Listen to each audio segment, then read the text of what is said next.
السلام علیکم و رحمت الله و برکاته.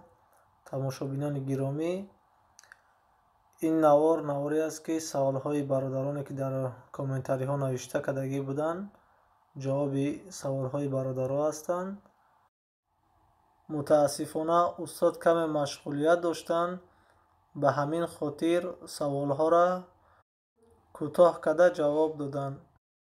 سوالهای بعدی را انشاءالله پورا کرده جواب میگردانیم. برازگی الله مهربان. جواب پرسش های دینی که از طریق کانال سوال و جواب مطرح گردیده قرار ذیل است. خفی صابون یا کفی صابون، هر کدامش که تعبیر میکنن درست است. به رسیدن از این کالا انسان به نماز نمیشه، نه جسم انسان به نماز میشه نه کالاش، مشکلی نداره.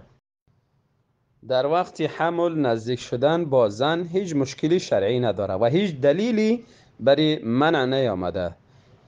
تا وقتی که وضع حمل میکنه، تا مو وقت میتونه انسان با همسر خود نزدیکی کنه و البته احتیاط کنه که طفلی که در داخل است و طفل ضرر آسیبی نرساند. هیچ جزء نماز به زبان دیگر غیر عربی درست نیست که انسان بخواند، برابر است که فارسی بوده باشه یا ترکی یا انگلیسی یا زبانهای دیگری.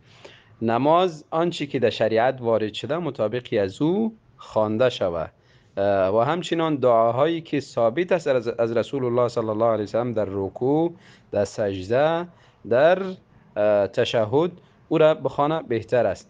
اگر در تشهد یا سجده دعایی را که وارد از خواند و اضافه وقت دیگری بود، باز هر دعایی را که به عربی یاد داره اما را بخوانه، اما به فارسی به زبانهای دیگری درست نیست که در نماز دعا بخواند.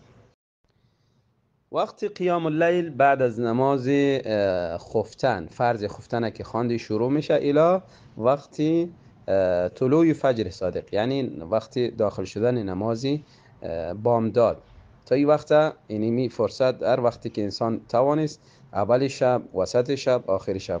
البته در ثلث اخیر شب، سیوم حصه اخیر شب بخوانه بهتر است، چون حدیث می آید رسول الله صلی الله علیه وسلم می فرمایند که در این وقتی نزول پروردگار الله تعالی پایین میشه در آسمان دنیا و صدا میزند کیست که دعا میکنه و دعای از او را قبول کنم، کیست که استغفار میکنه و استغفاری از او را جواب بتم و او را مغفرت بکنم گناهشه. پس در این وقت اگر توانست بهتر و الا در هر وقتی از شب که میتونه چند رکعتی که در توانش هست میخوانه بهتر است. دعا یکی از بهترین انواع عبادات است. انسان به دعا اینقدر ضرورت داره بیشتر از خوردنی و نوشیدنی. بنده مسلمان کوشش کنه خود به الله تعالی از طریق دعا بیشتر نزدیک بسازد. به هر اندازه‌ای که انسان زیاد دعا بکند، زیاد الحاح در دعا بکند، الله تعالی او را بیشتر دوست دارد. این انسان هاست که اگر یک مرتبه و دو مرتبه و سه مرتبه چند مرتبه طلب کردی خسته میشه، بعدش میآید، اما الله تعالی به زیاد طلب کردن، به زیاد خواستن خوشش میآید و دوست داره بنده خدا که زیاد سوال بکند. و دعا از عمق دل بوده باشه، از پاکی دل بوده باشه و از زیر دل بوده باشه، دعای سطحی فقط به زبان نبوده باشه.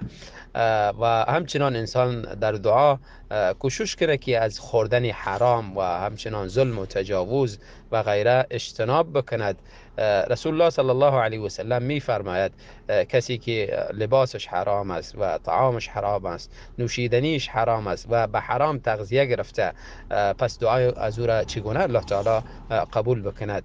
در دعا دیگر انسان کوشش بکنه که زیاد حاجتی را که از الله تعالی میخواه بار بار طلب کنه، یک مرتبه نه بار بار طلب بکنه و بسیار به اخلاص دل از الله تعالی بار بار طلب بکنه. انشاءالله الله تعالی دعای بنده خدا رد نمیکنه، یعنی دستایی که به الله تعالی بالا شوه او دستا را صفر واپس نمیکند. بارک الله فیک.